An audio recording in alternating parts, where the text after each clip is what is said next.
Hello, my name is Mark DiCarlo. Tonight my guest on Voices of the Coastal Bend is Mr. Randall Pretzer, attorney at law, who as always is nice enough to come on when some of the guests, the local politicians, are out partying on the weekends. It's a joke. It's a joke. Thanks for coming on, Mr. I appreciate you inviting me. Always. I enjoy it very much.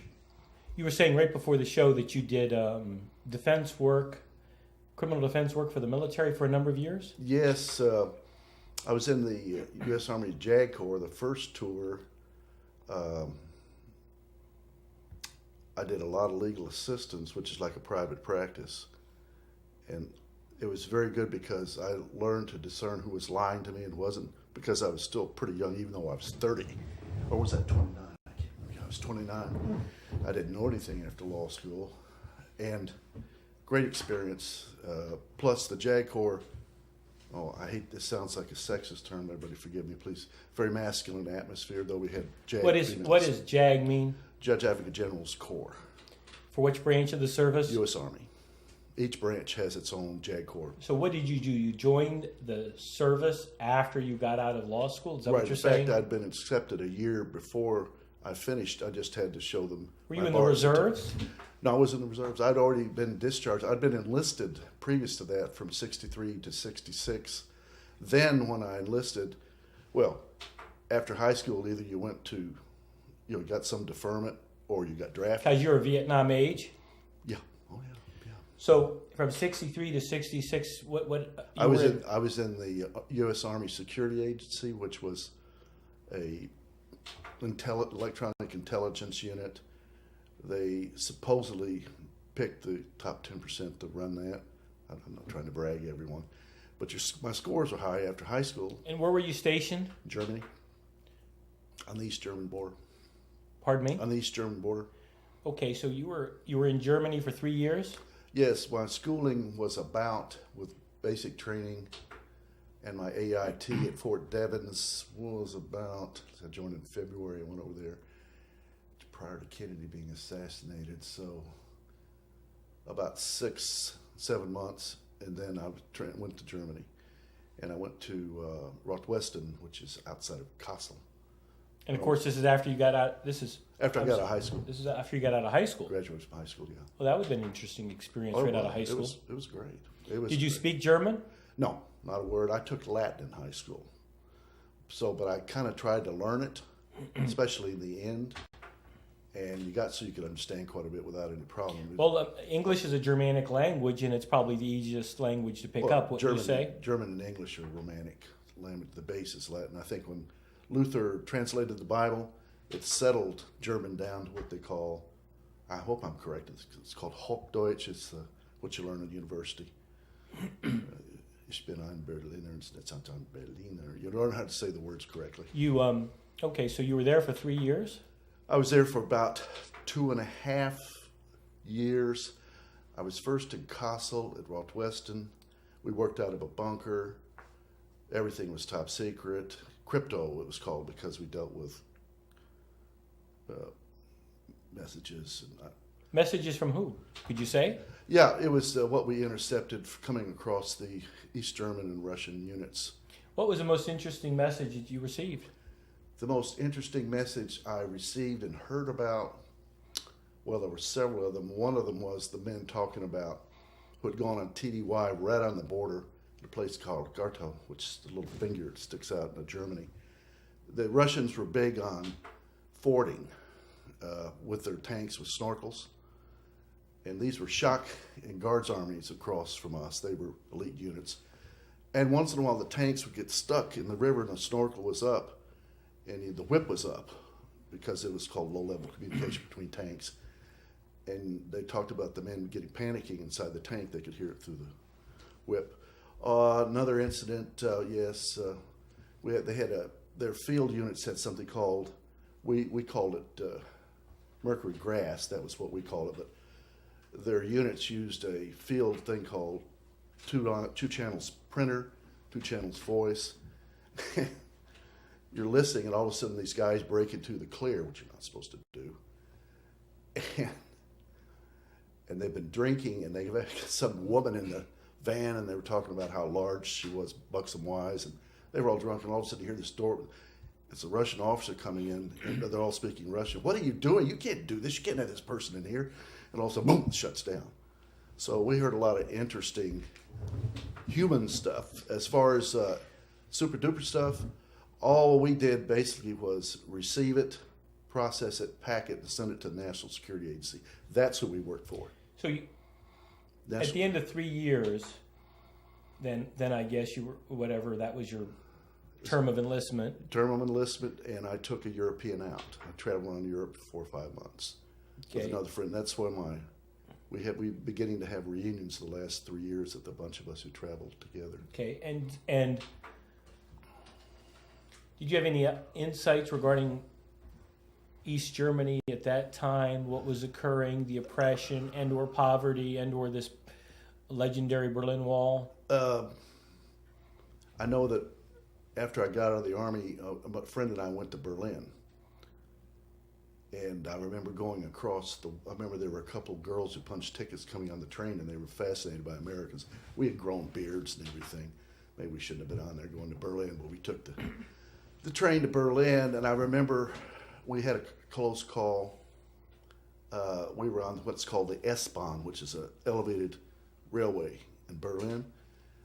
And my German wasn't quite that good, and a fellow with me had been a Russian linguist. He spoke some pretty good German. And we were at the zoological gardens. He made the stop, and I said, I think we need to get off here. He says, no, it's the next stop. Everybody's telling us it's the next stop. So I said, well, whatever. So we're standing there, and we're looking, and I see this thing, the wall going by like this. We don't have visas to go into East Berlin. So, oh, my God. And Henry...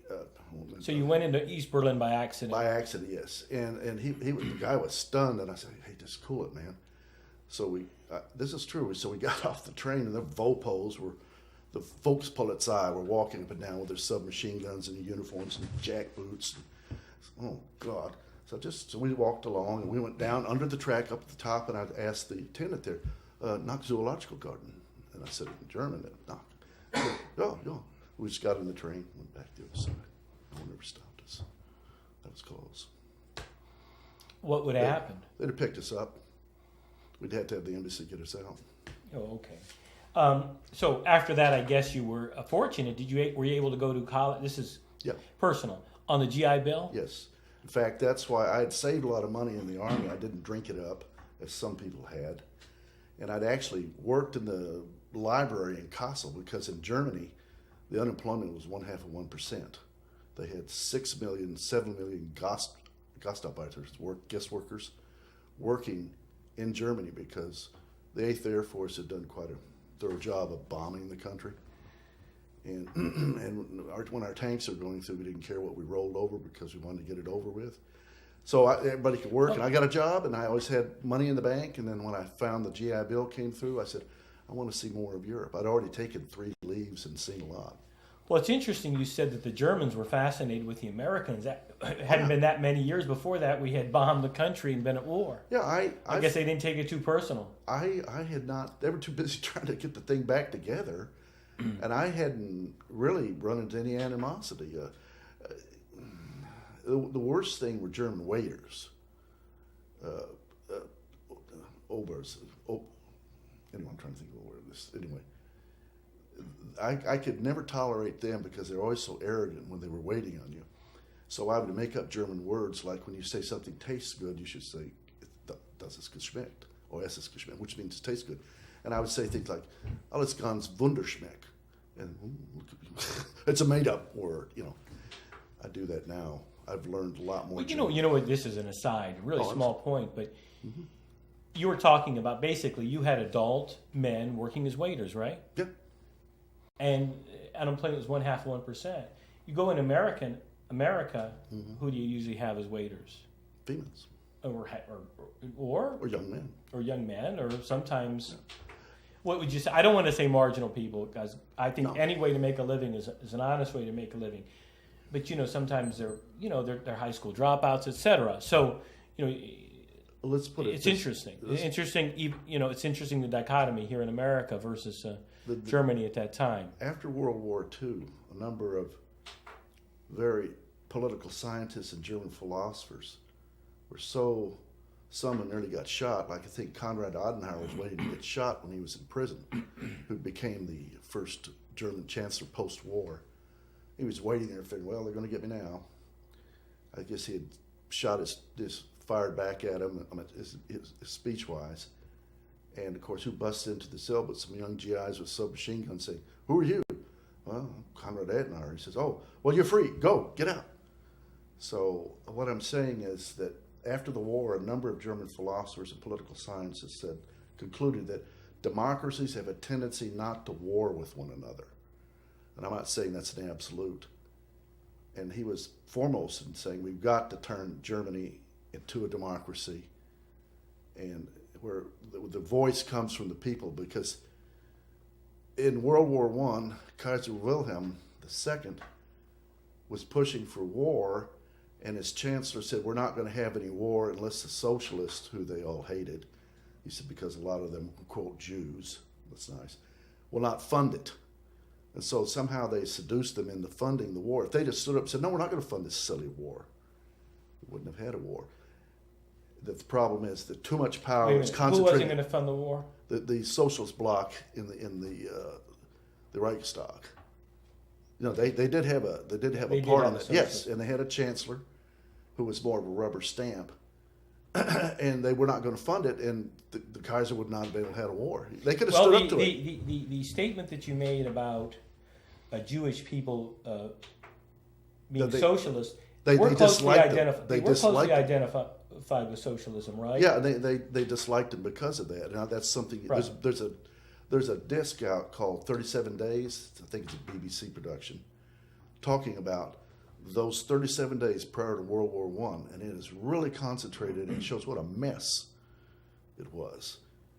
And what do you mean? In a sense, Germany was a mess.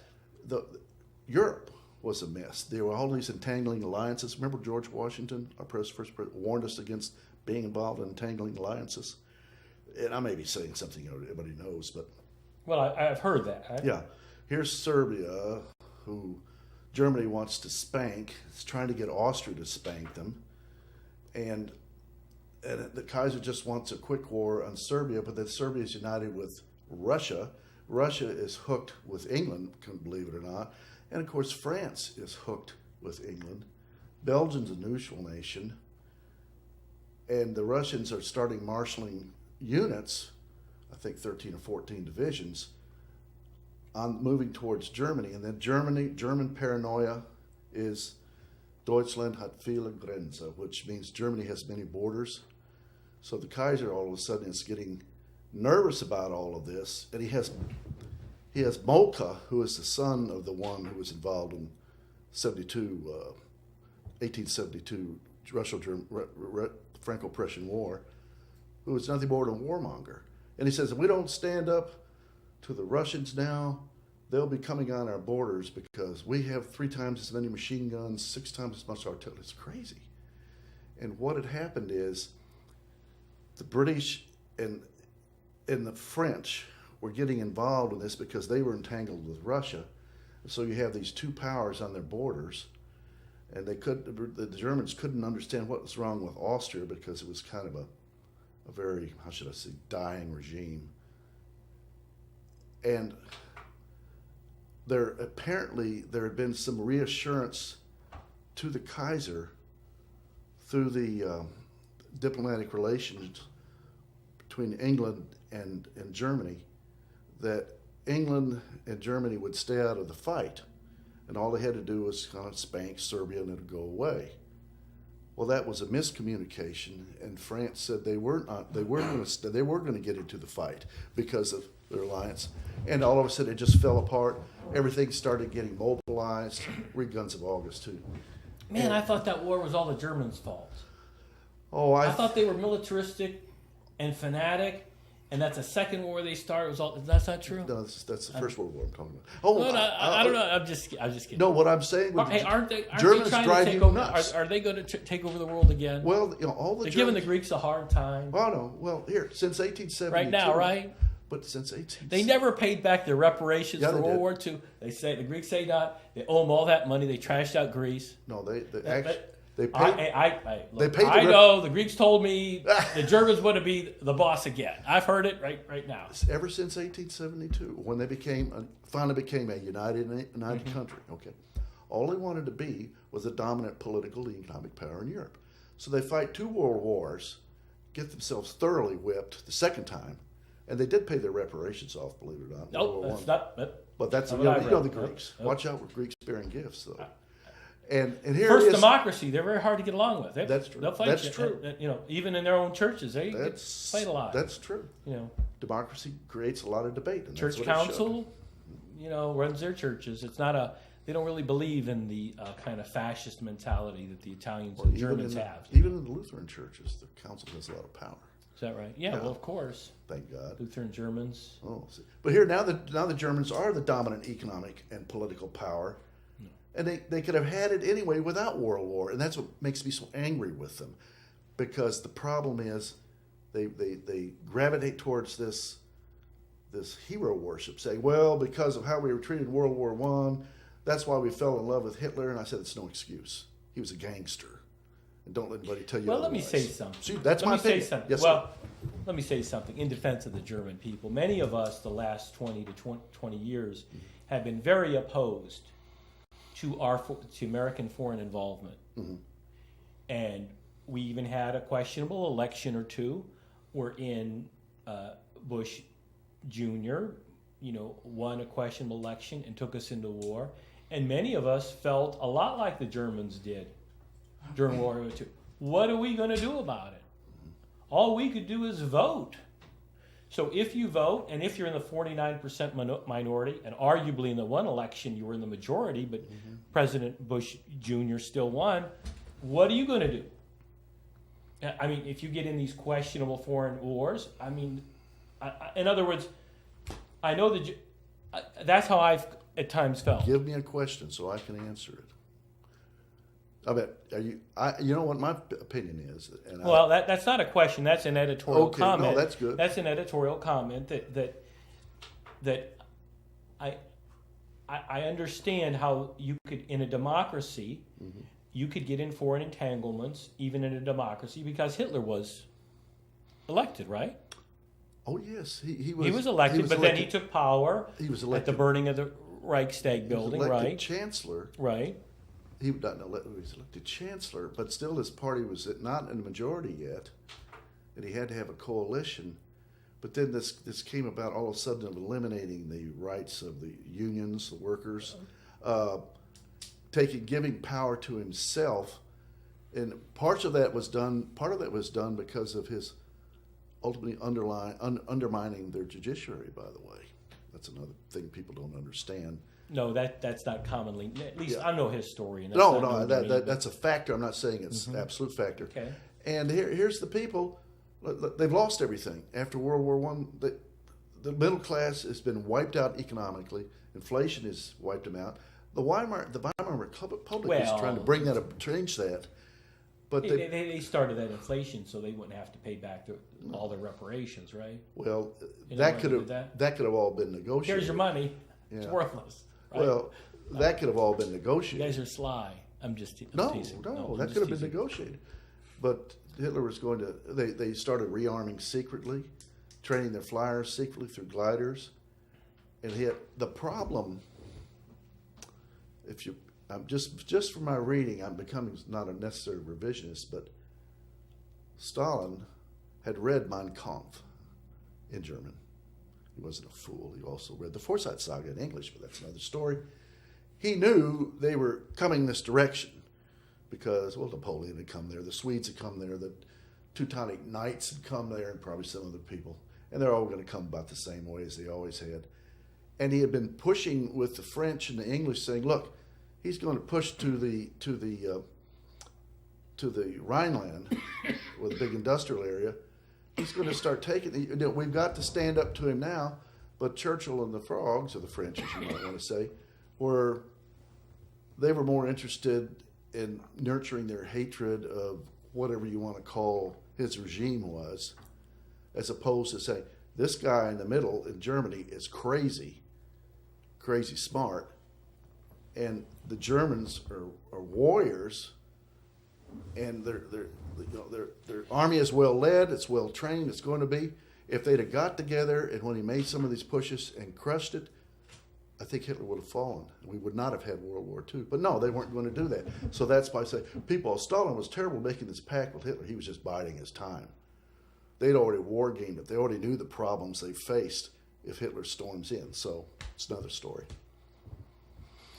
So I put more blame on the English, who got themselves pounded pretty hard by the Luftwaffe, and the French. Well, even Rommel was stunned that he stormed through them so quickly. So, Well, they wouldn't fight. They wouldn't fight. Well, I don't know if that's true. I think the French leadership they were collaborators, weren't they? No, they wouldn't fight. They wouldn't. That's the common. De Gaulle would. That's Remember, the common perception. De Gaulle had written, as Rommel had, and other ones. This sounds warmonger stuff. Had written papers and a book about armored warfare. De Gaulle stopped when he was a brigade commander. Stopped the Germans. Actually, the French had better tanks. Can you imagine that? That's interesting. But he couldn't get any support from the government. They wouldn't send him supplies. Well, that's what I said. I thought the upper echelons of the German government was actually collaborators, and I thought that wasn't. You mean the French government? Yeah, the French government. I think that's what I thought. And memories. And then so then you have this idea. Well, French are all cowards. I don't know if that's strictly speaking true. I didn't say that. It's not so much that. It was more the French. I call it the word malaise. They speak about. Somebody wrote a book. Is it Fleming, called Over There? And deals with this issue. Well, the casualties were horrendous in World War I. It was a catastrophe with 10 to 11 million. French hadn't forgotten that.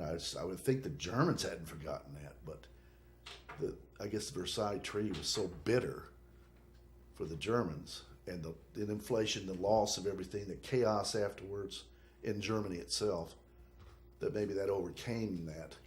But believe it or not, a lot of Germans did not want to go to war either. They did not want to go to war. Well, I think the German commands, who was it? One of them said, people never want to go to war. There's some sort of famous, but one of the members of the SS. Probably Moltke. He says, Germans, people don't want to go to war. You've basically got to create a threat, and then get them excited about this threat to kind of force them to go to war. Was a German farmer want to go to war? I don't know. I don't think so. I don't know. Remember, it was a phony war for a long time with France before they went in. And that was interesting, too. And I need to read more about the fall of the Third Republic. I wish I was a little more up on that. Anyway. Well, I don't know. You got these two books. Yes. And actually, Roosevelt and Stalin. So how many people did Stalin kill? Oh, I don't know. A lot of people. I'm not, a lot of people. I'm not praising him. Let me say this. What's this, a book about Roosevelt and Stalin, Portrait of a Partnership by Susan Butler? Is this a good book? Oh, yeah, it's very good. And here, let's look at let's look at Pearl Harbor. Okay. Roosevelt had people in his administration. This is another book that brings that up, the one below, and it points it out there too. The Mantle of Command. Yes. Nigel Hamilton. Remember what Clemenceau said? War was too important to leave to the generals. No, war is too important to leave to the generals. That's Clemenceau. No, I didn't. And here, Roosevelt's talking to his commanders, and this wasn't Marshall saying this, but to his command, and they were talking about, well, if the Japs land with 6 or 7 divisions, we need to hunker back to the Mississippi. And he was looking at them like, who are you? You don't want to fight. And so they were immediately relieved. And people say, that's interesting. Yes. That seems to happen in America too. Yeah, and it's like, hey, wait a minute. No, you stop people at the beach. And whether or not that was real, the Japanese could have come or not, I think they had another agenda by going to Pearl Harbor, and we can argue that for quite a while. But it was Roosevelt wanted men who would stand up and fight. Here's MacArthur in the Philippines. Right after Pearl Harbor, he has his planes lined up the same way they did in Pearl Harbor. It was a disaster. I don't know what the guy was thinking about. Whether he'd been drinking or running around with too many women or what. But he would fight. Why, was he a big drinker? Oh yeah, big philanderer. Until he got married. I shall return. Till he was married then when he said, I shall return. He had a nice wife, very nice wife. He made that a heroic statement, but he got his rear end. But he fought. But he fought. And Roosevelt said, I'm not going to have him paraded through Tokyo. He says, no, I'm giving you a presidential order. You can't defy a presidential order. He was going to quit and be a private. And his chief of staff said, "You cannot defy a presidential order, whether you're private or what. You've got to go." And Roosevelt said, "This man will fight." Now, maybe he made some mistakes, but MacArthur fought. So did Nimitz. They weren't the greatest generals or tacticians or strategists in the world, but they fought. Look at the problem Churchill had with Tobruk and Singapore. There's no reason that Singapore should have fallen. There's no reason. The Japanese were riding their bicycles on the rims. That's what was making the noise. It wasn't tanks. And they should have turned those guns around that were facing the harbor. That could have been done by their engineers, and used them on the Japanese. And Churchill was just stunned. He says, "Are my men going to fight or what?" In the Philippines, when MacArthur left and Wainwright took over, they fought. Wainwright was a genius in defensive tactics. That's all he could do. And it slowed down, who was it, Homa? Who was the general? It slowed his progress down in taking the Philippines because he'd made these big promises. The Japanese general, will take all this. That he was reprimanded and given all sorts of hard times and everything from the Japanese government, from Tojo. And it was Wainwright's men who fought and fought, even though they were sick and hungry and running out of ammunition. They fought. And of course, look how they retreated too. So, in the same way with Churchill, well, I'll back up. It's like Lincoln during the Civil War. I can't get rid of Grant. This man fights. You know what I'm saying? And Churchill was having that same problem until he got Montgomery and some of his other fighting generals who fought.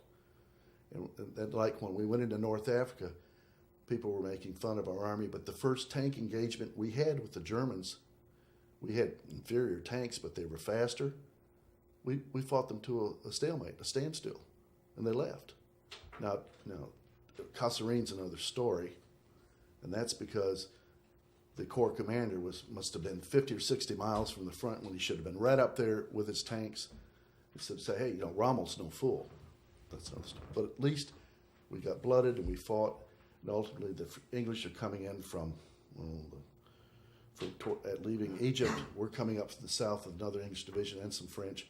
Pushed the Germans 350,000 up in Libya in a little packet, and they had to surrender. I had some friends in the library who were in that army in Germany. So you're saying that Roosevelt said, "I want people who are going to fight." This defeatist attitude, like the French had, I'm not going to deal with that. If you don't fight, you're gone. So your implication is that Roosevelt was a great war president. Yes, and he, even though allegedly is a liberal, and allegedly a liberal. But thank goodness he did some things to pull the country out of the mess it was in. When he became president, we were within 2 weeks of national bankruptcy, and our army was 17th in the world, 17th, maybe 100,000. So this basically is just this book, Roosevelt and Stalin, is just basically stating about the alliance between Roosevelt and Stalin and their relationship, personal or otherwise, and regarding the. And it's also talking about Stalin was deeply troubled by Roosevelt's death because he too, believe it or not, did not want a Cold War. Was worried, would the United Nations have a proper policing force, and wanted to participate in this. Then there became the usual Churchill paranoia, imperialistic hatred of the Soviet Union, along with Truman uniting with that. And I thought, and I've always admired Truman in many ways because he was tough and could make tough decisions. But I think the problem was there were a lot of very conservative people in Congress who wanted this, quote, Iron Curtain to fall regardless. Believe it or not, on Stalin's staff, Beria, that monster, Khrushchev, General Khrushchev, several other people, did not want a Cold War. They wanted to work together because the Russians' infrastructure had been terribly damaged. That's why they kept most of the German prisoners of war till 1952. What do you think of the conservative thought that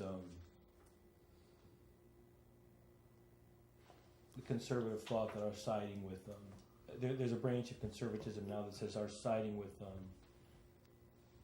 Russia was questionable and that it resulted in mass slaughter of many Christians in Russia. It was Are you actually familiar with that? Roosevelt New was the train one of who thought? talked Stalin into opening up the churches again, by the way. It was Roosevelt. It was Roosevelt who understood that the Soviets fought and Stalin would fight and Zhukov would fight and Roskovsky would fight and who was the other one? Gosh, the one who knew Tolstoy backwards and forward. What is his name? Anyway, there's several of them. Or they were fighting and they were taking most of the bullets. And the war was not going to be won, and Stalin realized that without an alliance of the West and the East against Germany. And this is what had to be done. And now as far as what happened prior to the beginning of World War II, people say, well, Stalin was ruthless. And I say, well, I think the British and the Americans were equally ruthless. In Britain, everyone had to work by law. And if you were suspected of being a collaborator or defeatist, you were arrested and put in a, quote, camp. Now, they had tribunals to examine these people, see if they were really bad. There were people who had fled Germany and took refuge in England and got dumped in camps, internment camps is what I call them. Mm-hmm. And Roosevelt, I think we were just as ruthless, witness Japanese population in California. Well, I was going to ask you about that. Do you think that America, in its treatment of its own citizens, was just as ruthless? And I'd have to say that, for whatever my naive opinion is, no. Well, maybe not content-wise, but philosophically and politically, yes, it was. Yeah.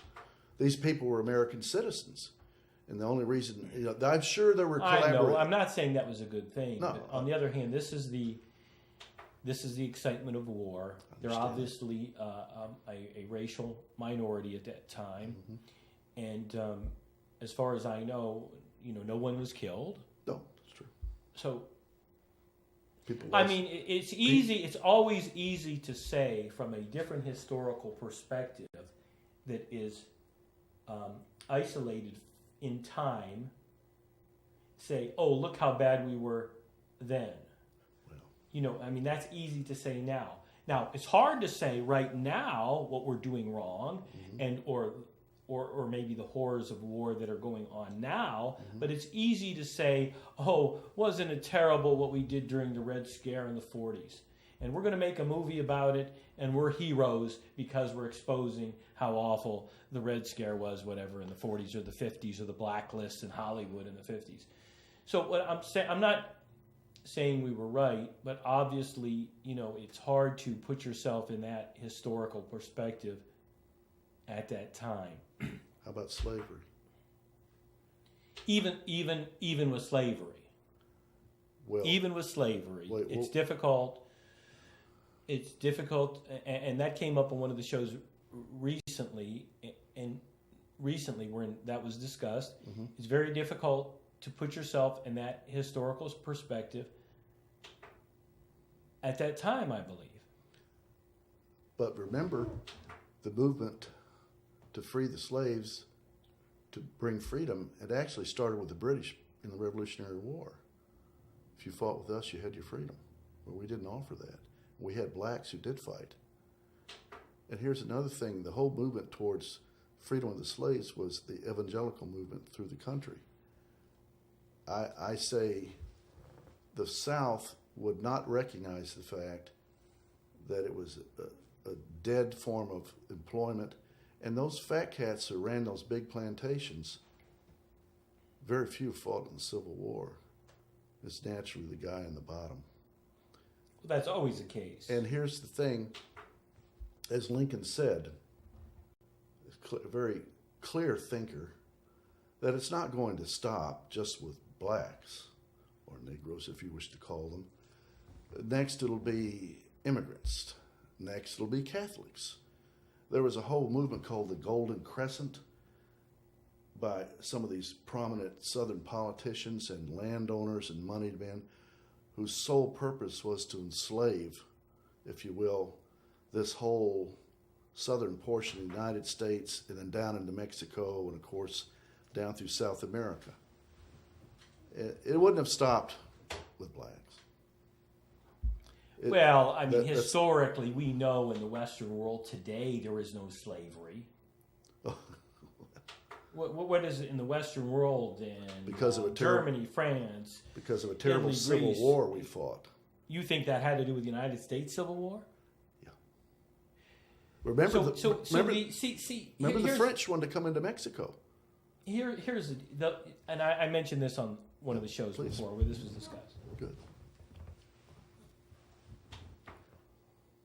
Why were there black slaves? Why weren't there French slaves? Why weren't there?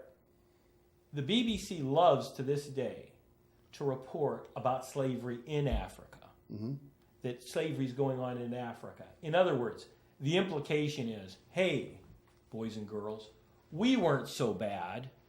The blacks are part and parcel. Africans are part and parcel of the slavery movement. That's where we got it from. That's the implication. Well, that's a clever argument. I've heard that one before, but then again, I never. They don't usually enunciate it; they just imply it. Well, but I have to say, I think there's some degree of truth in it. In other words,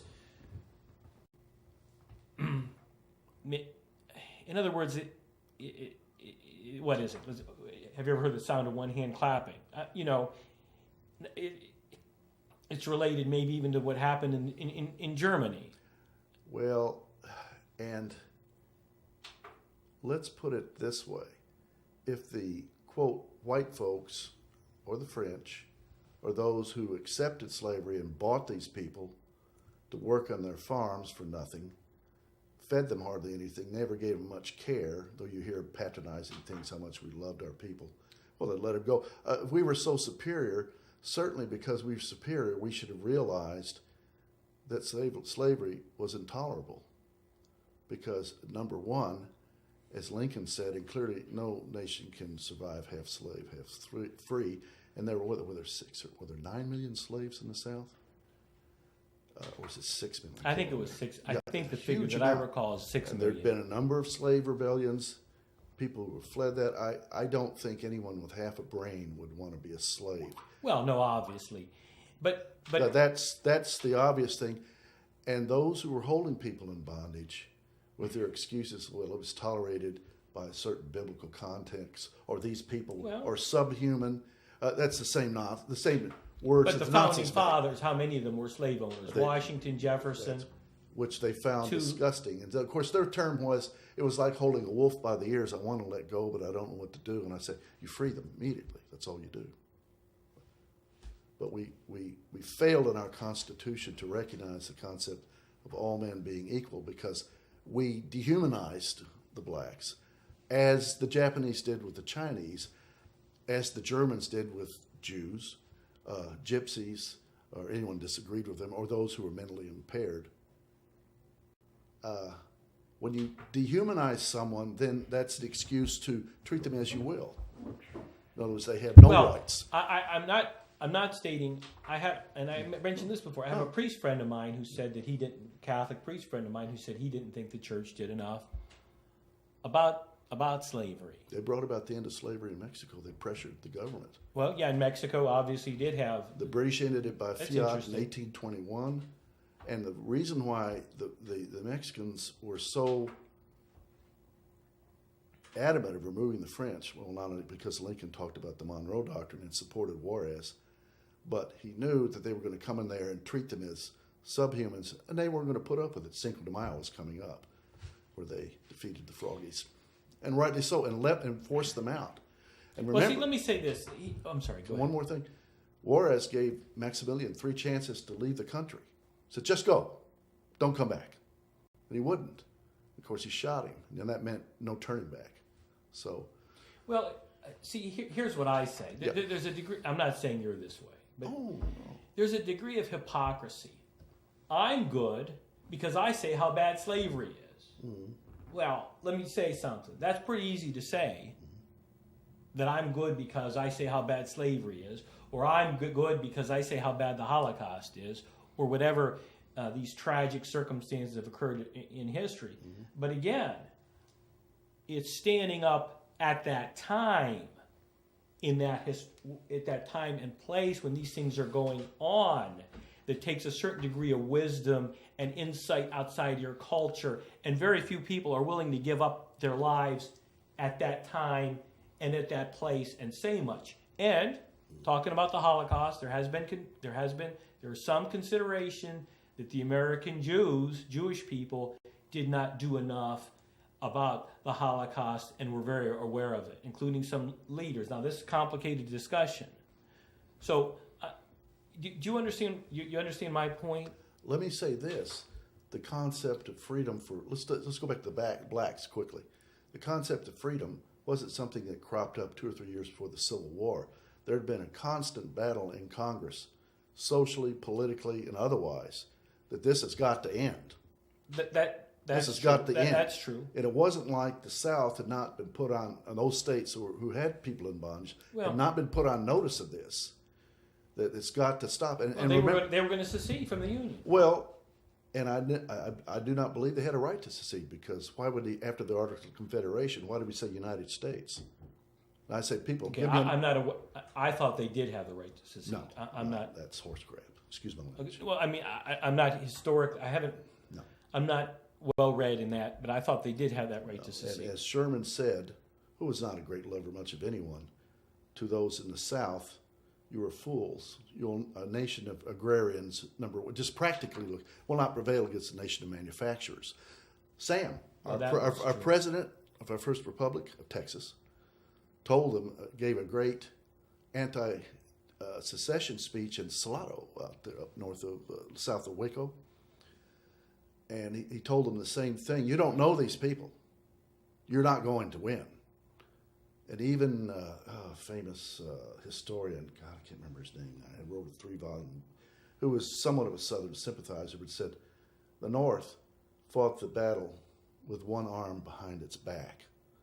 And people said, well, no, they had these defeats. And I said, going and trying to suppress a rebellion is much different than those coming on the rebellion and going into a country. No, that's true. And here's the thing. Here's the thing. We were fighting the North was fighting an offensive war, and they were defending. Sure. Certainly. And I remind people about Gettysburg that there were no conscripts at Gettysburg. They were Union soldiers, officers and men, and I'm sure they're brave men in the South, but who said slavery had gone on long enough, and that was it. And when Grant said after the Battle of the Wilderness, Grant said to Meade, wherever Lee goes, you shall go. We'll flank him all the way. The men cheered. They weren't going to retreat to Washington again.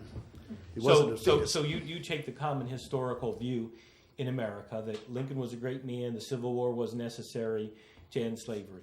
That's it. I think the Civil War was unnecessary. It could have been done by quick freedom, and if you wanted to pay the landowners fine, and also it would have been, look at how much treasure was wasted in the Civil War, not wasted, but expended in the Civil War. People don't realize how much it costs to keep a division in the field, to provision it. And all the men, the figure's gone from 620,000 to 750,000 who died. That's a catastrophe. And we're still fighting this doggone thing. And I said, let's just settle this. What do you mean we're still fighting this? You and I are still debating. That's in friendly debate. We're still debating. No, I don't. I don't know the answers to these questions. I don't have any answers, but I try to put myself back then and look at what is going on. And I think Lincoln was a visionary and said it is a new breath of freedom, that we must be free from ocean to ocean. Well, after the war, arguably after the Civil War, that's when we have a strong federal government. Yeah. And we are still debating states' rights versus federal rights. Well, versus what some people think to be an oppressive state government. And arguably, I feel that the Republican argument for states' rights really began under George Wallace again, and that debate is still being carried on today. We're in it's obviously whether it's from the Bush election, junior election, we're in the federal government. The United States Supreme Court came in and said, the United States Supreme Court said, stop counting the votes, or whether it's not the Supreme Court is going to override all the or 3/4 of the states regarding abortion, the legalization of abortion in Roe versus Wade, or whether or not they're going to decide on whether or not many states are adamant against homosexual marriage. The Supreme Court's going to come in and rule. So the idea of states' rights arguably is been decided. It would appear they have very few rights. Is that right? Do you think that's true or not? Well, of course, it depends on whose ox is getting gored. I'm so disgusted with this state, which I've lived in most of my life. I'm disgusted at things like not extending the Medicaid benefits to that gap between Obamacare and those who are insured. Mm-hmm. And I want to say you have hundreds of thousands of people, including children, are not covered. Mm-hmm. And I say, how is you as a governor or as an administrator of the state could say, I'm not going to allow this extension of Medicaid? So, okay, let's go to a one-payer system so everyone's covered. Everybody has a card with the American flag on it, probably much cheaper, minister. And I'm disgusted by the states' rights things. Also, this thing about gay marriage. Okay, let me, personally, that is a private thing between two people. And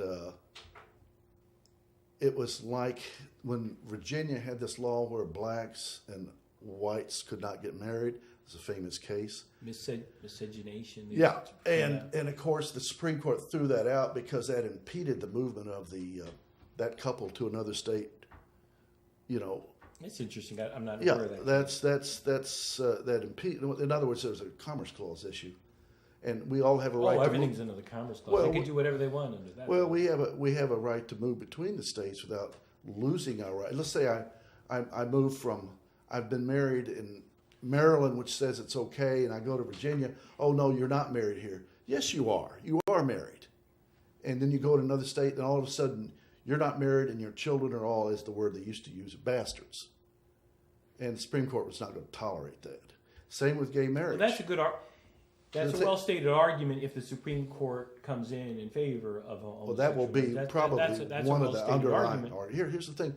Here you've got a couple, but look, let's be practical about this. I said, I don't care that two women get married or two men get married. If they're happy, that's fine. As my father said, his degree was in animal husbandry from Michigan State University, I've noticed that we have cattle who are gay. He says it's a genetic thing, Randy. But here you've got a couple. That's interesting. Yes. Here you've got a couple. He was always very tolerant. He never ranted and raved. Well, don't watch out if you asked him a question. You have a couple that's married in one state and they move to another where you're not married. Well, what if they decide in this other state to get a divorce? Well, you're not married. You can't get a divorce. How are you going to dispose of property? And let's say they've adopted children. What will be the placement of the children? Disposition of property? At least if you recognize the marriage, then the law could take its place, the family law, to take care of those particular issues. So there will be an orderly division of property, an orderly placement of children, and rather than chaos. And that's also a very practical argument as far as I'm concerned. In my opinion. Well, those are arguably. Who are they hurting? Who are they hurting? Who are these people hurting? I want to know. And are you offended because they sit in a restaurant and eat together? Well, Stan and I go out to eat together. They may think we're gay.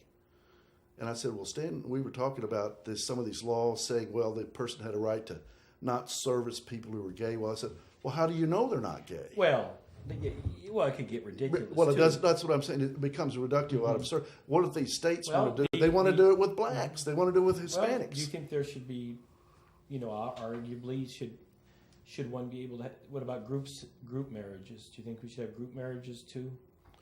Oh, you mean where you have three people as opposed to two? Gee, I don't know. Like one man and two women? Well, Could that be good? I don't think our government at this time, because of the Mormon issue, because that was settled. Yeah, what about polygamy? Polygamy has a great deal of historical precedent. Polygamy's well known. And so did slavery. Had a lot of historical precedent. But homosexual marriage has no really historical precedent. So why are the polygamists being persecuted? Why are they being persecuted? I don't know. I don't think I would be for I know why I don't like polygamous marriages. No, sure. No, the reason is, let's say you have a guy and he has 5 wives. Now, some people would respond out of envy. Another one is,